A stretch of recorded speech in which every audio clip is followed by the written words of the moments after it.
You can have our award-winning windows and doors right now, and you don't have to pay us a dime for 2 years. Spend it. Go buy a pony. Whatever you want to do. And all the things you can for your home, going with us is one of the best decisions you can make.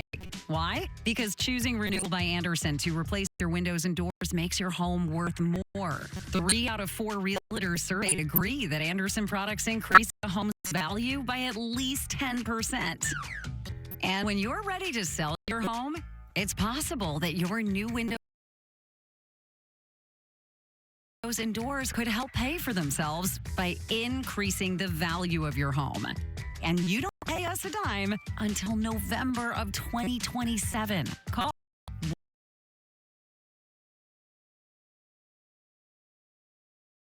800-778-3838.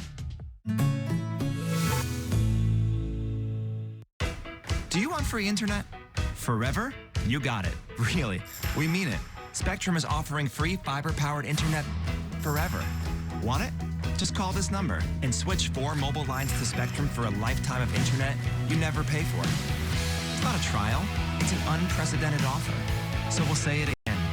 Free fiber-powered internet forever. Have you called yet? Because your internet is forever. But this ad ends now. Countdown to Thanksgiving with Chef Jamie Gwynn's elevated but easy recipes. Tomorrow at 9 a.m. on the KTLA 5 Morning News. Now at 7, over 2 months after the body of teenager Celeste Rivas Hernandez was found in the trunk of a car belonging to singer David, TMZ reports David is now viewed as a suspect. The latest on the case. Residents in the burn scar areas keeping an eye on those soggy hillsides as another storm system moves into SoCal. We are tracking its path. And the House and Senate advance a bill compelling the DOJ to release the long-awaited Epstein files. What happens next? Now on the news at 7.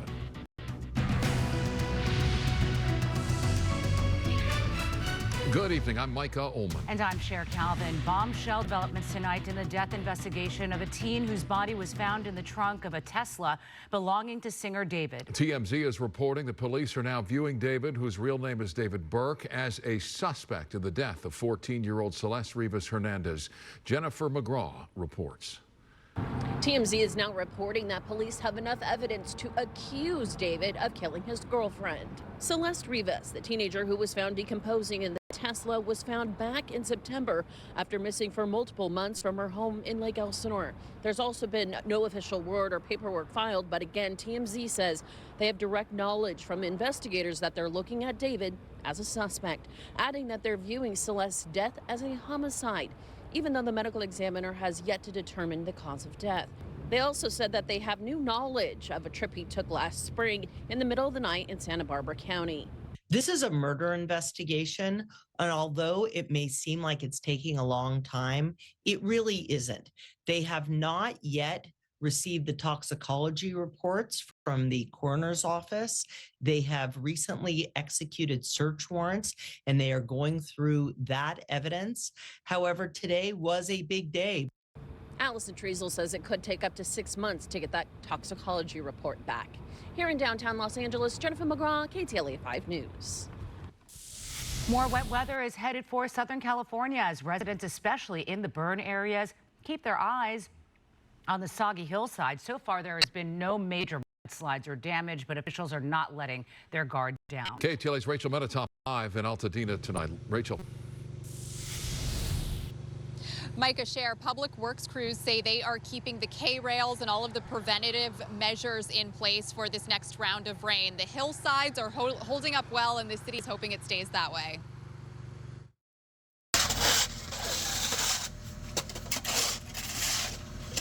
Public works crews shoveling away the sandy debris that trickled downhill in Altadena after round 1 of the most significant storm of the season. It was a lot more rain than expected. Lee James just returned to her home 10 months after the January fire. Now she has to contend with the possibility of mud flow anytime there's a burst of wet weather. Obviously, living in a burn scar, it's always a bit worrisome. The city of Pasadena says the sand bags and K-rails are staying put and have been effective in combating the more major slides that plagued the burn scars in February. The Eaton Basin and other storm outlets have been cleaned and cleared. Some of the hills in Malibu gave way, sending boulders crashing onto Malibu Canyon Road, damaging several cars. Now the forecast turns to Thursday with more pop-up showers and isolated storms forecasted. Matthew Thomas is from the United States Geological Survey. He specializes in post-fire debris flow in the San Gabriel Mountains. He says slides can happen quickly and suddenly, and that's why the advanced prep is so important. So there's virtually no lag time between, sufficiently intense rainfall and the debris flow and flooding. And so what that means is if folks want to protect themselves and their families, they need to be aware of the hazard before the rainfall starts. And the expert who you just heard from says this area is susceptible to slides for about a year after the major fire, sometimes 2 years, depending on the terrain. That's the very latest for Altadena tonight. I'm Rachel Menitoff. Share, Micah, back to you. Thank you, Rachel. With more rain expected, let's head over to meteorologist Vera Jimenez with a look at the conditions. V. Thank you so much, Sher. Yes, as we take a look at the future cast, you can see that by midnight on Thursday, we're going to start to see those clouds develop and push in from the northwest. They'll continue to drive to the south, and as they do, it's going to bring the chance of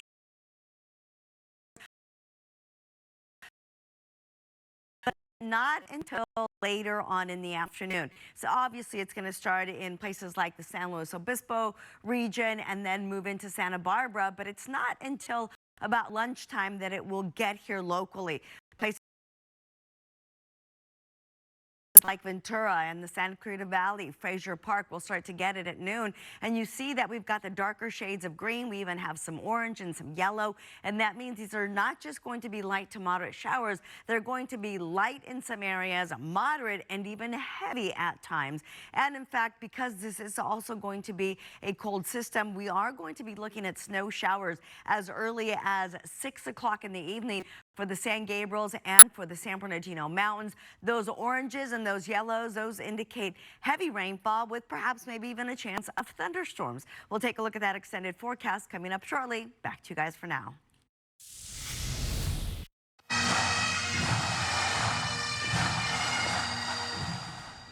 The community paying tribute to San Bernardino County Sheriff's Deputy Andrew Nunez, killed in the line of duty. Sky 5 was overhead as the body of the slain deputy was escorted to the funeral at the Toyota Arena in Ontario.